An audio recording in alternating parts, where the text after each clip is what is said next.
Okay, so now suppose we have our racers all configured and set up, and we've seen how we can control things from multiple devices. We're ready to actually run the event.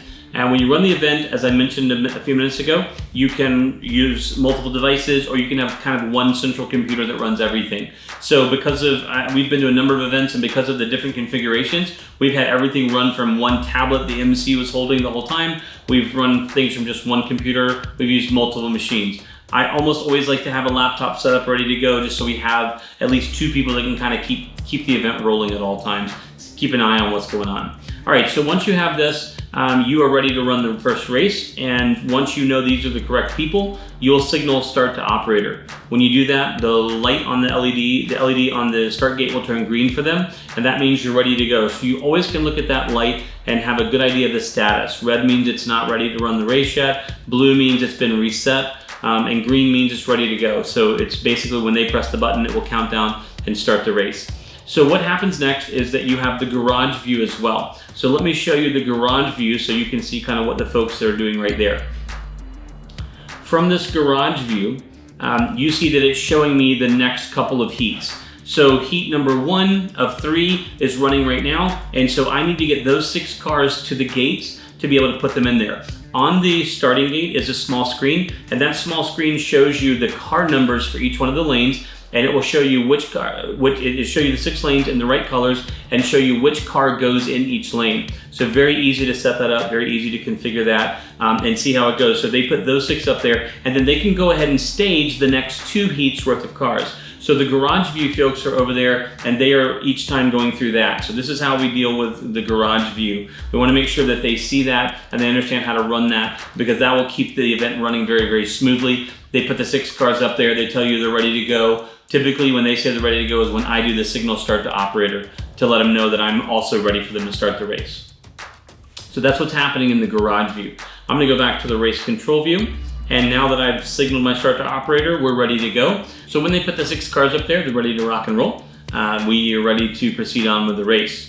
So once they're there to go, they have a big red button they press, and when they press that button, it will count down. You can hear it beep, although sometimes it's a little too quiet for that. And typically I will tell the operator that's at that end of the start, when they hit the big red button, that they should go 3, 2, 1, and then it will start, right? That way everyone can count down along with them. It is difficult for the MC to do the counting down because it's a pre-programmed timer, and so you need to let the person that's hitting the big red button over there, it's a lot of fun to hit the big red button, you need to let that person do that counting down, or at least signal the counting for you, right? And then you'll start the race, run the race, and you'll see the results. So we'll do that here right now.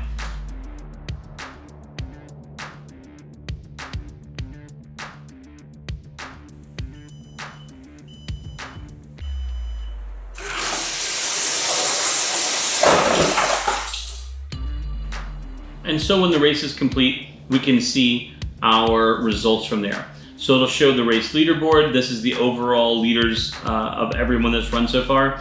And we can see the previous heat results, which are the results of the race that just ran.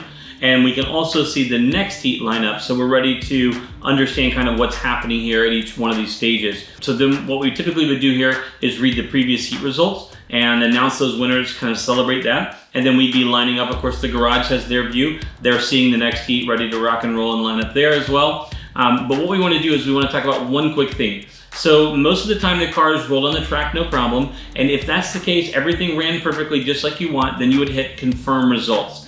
If a car jumped off the track or got messed up somehow, or for whatever reason you just want to rerun that event, you want to rerun that exact heat, you could choose the red button that says rerun current event or rerun the current heat. And what that will do is let you run those exact same cars right over again and get new results that will replace those existing results. But in our case, we're totally fine with this, so we will click confirm results.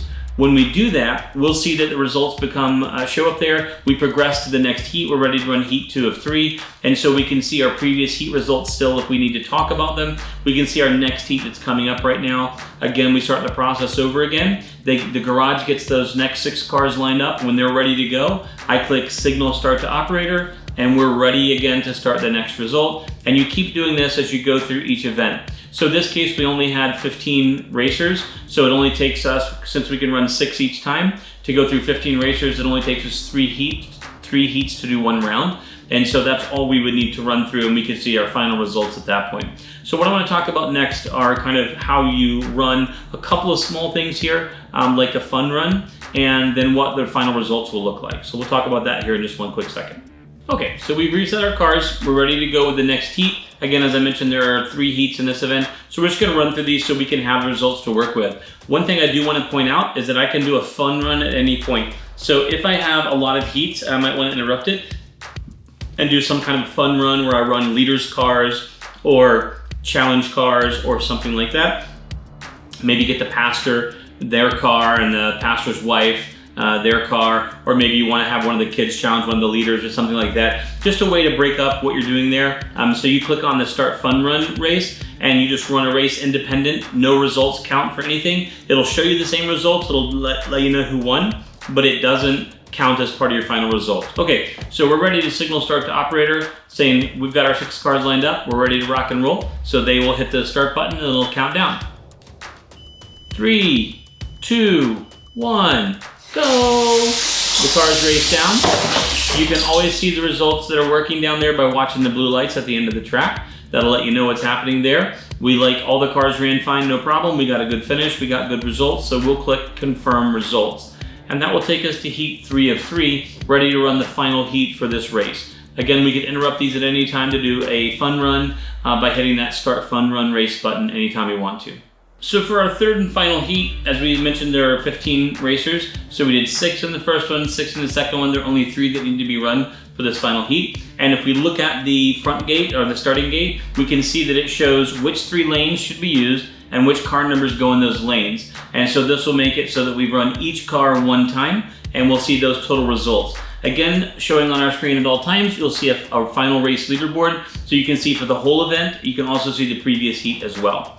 All right, so we have those cars lined up and ready to go. I will signal start to operator. The green light turns on the track, and it's at their discretion to hit the red button when we're ready, when the MC tells them to go. So they've hit the button, and we will count down 3, 2, 1, go! So those 3 cars race along. Boom. Quite loud. So much fun. And we'll get those answers. Now, when you run time you run fewer than a full track of cars, you'll see a little bit of a delay because it's waiting for all the cars to finish just to make sure it doesn't miss one. But you'll see that it will come up with the correct results there. Again, for that heat, our winner was Jose Jimenez. He came in first with 1.521 seconds. Again, these times will be indicative. We're running 3 segments of track. If you're running more, the times to race might be 5 seconds or something like that. So the longer the track, obviously, the more the timing. But the timing is quite precise. It goes down to it actually goes further than what it shows, but it shows results to the thousandths of a second. So we see leader 1 came in second, Barney Rubble came in third. All right, so now we've finished. We can choose confirm results because it was a good run for everybody. And it will tell us that we're done with our round. So it shows us our all results, and it will show, so this is each person and all of their runs. And then it will show us the sorted results based on, because we selected fastest time, it'll say that our overall winner is Poire Quinoa, age 7, and their fastest time was in their first heat. They ran in heat number 1, and their time was 1.51 seconds. The next person was Franklin Jones, who came in second place with a time of 1.514 seconds, right? So you can see how we can read through the race leaderboard. At this point, you have a couple of choices. You can choose to generate another round, which is what we're gonna do, and you can run through a second round. Most of the events we run have maybe 2 or 3 rounds, depending on how much time you have. Of course, the more racers you have, the longer each one of these rounds will take. So you can generate another round and keep going like that. Again, each round is different each time.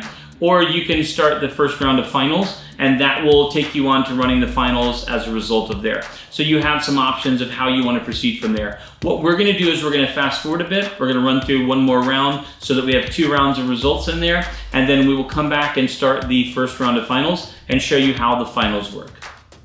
So we've generated another round and we run through those results, and now we've maybe run through 2 or 3 rounds, whatever it is you want to do for your event, and we're ready to start the final rounds, right? So we want to start our first round of finals.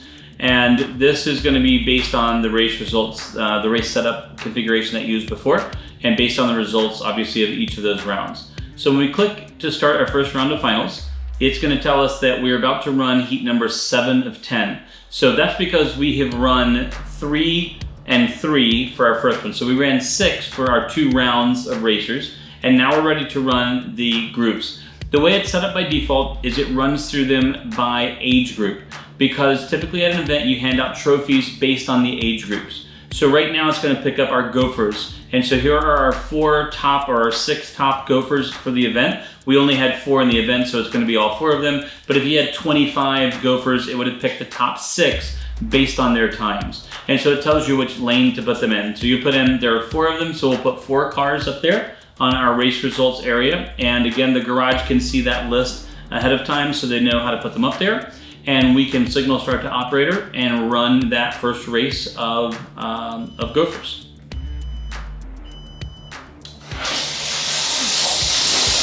There go our Gophers, and we will see results come up because there are only 4 out of the 6 lanes being used. It'll just wait half a beat just to make sure that it got all the results. And so we see the results of that. So Terrence Howard in the yellow lane came in first with 1.534 seconds. And Racer McRacer came in second, and Juanita Gomez came in third. So here's where we might stop and give out trophies if that's how you decide to do this. But this is this is for just the Gophers. If we confirm those results and we're happy with how it went, we just click confirm, and now we're ready to go to the next group. The next group we had built in here were challengers. I know that we've left out some of the groups, of course, in here because we're just giving us an example, but wanted to see how this runs for you. All right, so our second heat of finals will be our challengers, and there are 3 of them. Again, these are the top 3, but there are only 3. If we had 100 racers, obviously it would just be picking the top 6. So it's seeding them based on their finished results. So we have them set up, we're ready to start that round. We'll signal start to operator, and we can hit go, and we'll see that those last 3 cars in the challengers group will race now. And we'll get those results here in just 1/2 beat. Again, because we're running 3 out of 6, it's just giving us just a half second to make sure that there aren't any cars lagging behind. We wanted to make sure we didn't have issues because sometimes we have a car, people bring their own cars, they've been played with a lot, and they're quite a bit slower than the others. So we want to make sure we have a little bit of time to tell the difference between that. All right, and so we can see those results and confirm them. And that will move us on to our champions group, which is heat 9 out of 10. So it's telling you how many groups you're going to have like this. And so in group 9 out of 10, it's showing us the top 4. There are only 4, as I mentioned before, but it would show us the top 6 of them, and then they would race, and you'd give out trophies for that age group. And so typically this is how we can wrap up the finals. At the end of each one of these segmented groups, there is a final, which is going to grab us the top cars from each group, and they will race for the grand championship. And typically there's one more set of trophies for that group. So we'll set up these 4 racers in our champions group, and we will run this heat number 9 out of 10, which is showing us here, and we can keep an eye on our leaderboards so far as well. So we have our cars set up and ready. I will signal start to operator. And when they are ready, then they will press that button. 3, 2, 1, go. Cars are racing along. We get those results here.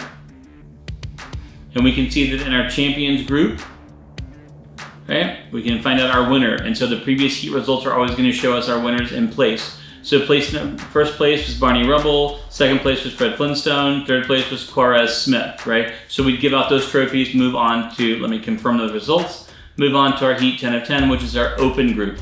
And typically the open group is anyone in high school or any of the adults that come along. Of course, you can have a high school division. You can have whatever division you want to as well. Sometimes we set up rivalry groups where we'll have like the leaders versus the other parents that are there as an example. But you can set up those groups however you wish to do that. All right, so to run our final one, we have 4 cars in this finals open group. And so we'll signal start to operator that we are ready to go with those. Again, these are just based on the results from the previous rounds, and it is an aggregate total because of what we're choosing. We chose to use the fastest time. So it's the fastest time from every round for that racer. So if you have a really good round and then you have a really bad round, it'll use your faster round in that comparison setup for you.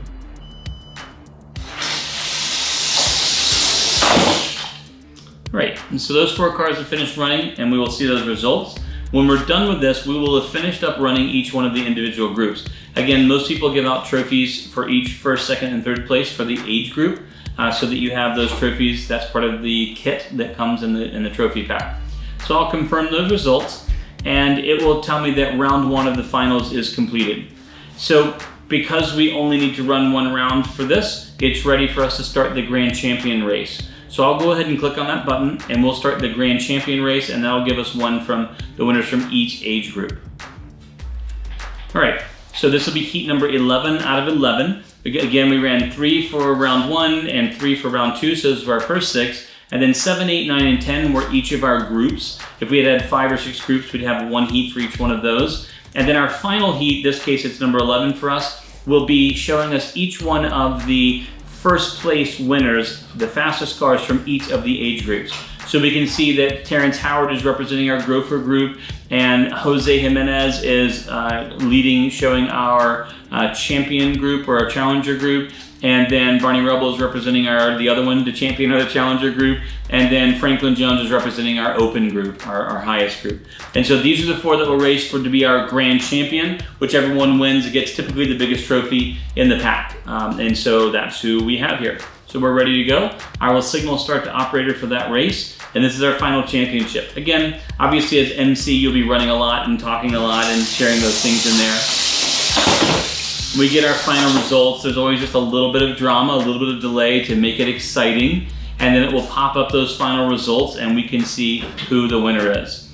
So we can click confirm results and it'll take us to our results screen. We also can stop right here and we can see that Terrence Howard in the orange lane came in first with 1.55 seconds, and they're our grand champion winner. Sometimes people give out ribbons or awards for the 2nd and 3rd fastest overall. Sometimes people give out up to 6 awards so that you have, or 1 for every group you have, so that you get sort of this grand champion award. All right, so we'll confirm those results and let us know that our entire race is completed, and it will take us to our final results screen. So we can also wait and give out the awards at the end, and if you choose to do so, that's totally fine. If you notice in the awards by group screen, what it's going to show you here is it's going to show you in Gophers 1st, 2nd, and 3rd place, and for challengers 1st and 2nd place, and for champions 1st, 2nd, and 3rd place, and for open 1st, 2nd, and 3rd place. So you can give that out, and then of course you have your grand championship up top, and so you can see who the fastest racers overall are. So what we're doing here is we are showing you that you can give out the awards as you run each of those heats, which is totally fine. Sometimes people like to do it that way. Or you can wait until the very end, and then you can have one presentation and without interrupting with more racing if you choose to do it that way. No problem. It will show you the grand championship and the results there, and then it will show you the awards by group according to the rest of that group as well. So that will show you who did what in which category. All right, so just a way of handing out the awards, and that should wrap up your event. A lot of fun to have. A couple of things that we should just note, as I mentioned, if you add racers as you go, it's not a problem. Every time you generate a new round, those racers will be included there. Anytime you need to go anywhere, you can click on any of the buttons and see that. But this is just showing me our race results. This is that race results page that I told you would be always available. We hope that this has been very helpful for you to kind of see how an event runs. Obviously, you'll have a lot of questions as you generate time and put some effort into this. I highly recommend running a few sample events once you get your new track and get your new setup, and just make sure it works with your computers fine. Again, I recommend the Chrome browser, no matter which. I'm running on a Mac right here. We run it on a Windows machine. We run it on Linux machines. We run it on phones and tablets, both Android and iOS. And so we haven't had any issues with it running. Again, I do recommend the Chrome browser so that you can see everything.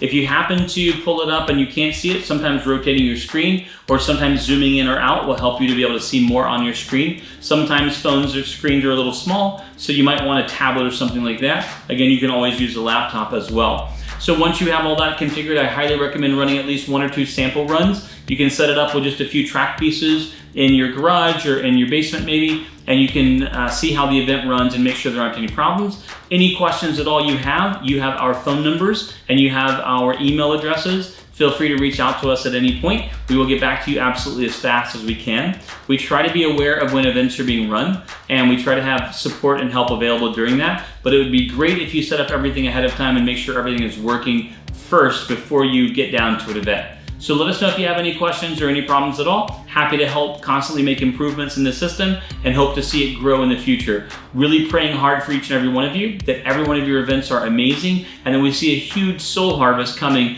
from our season of running fast car events. God bless you and have an amazing day.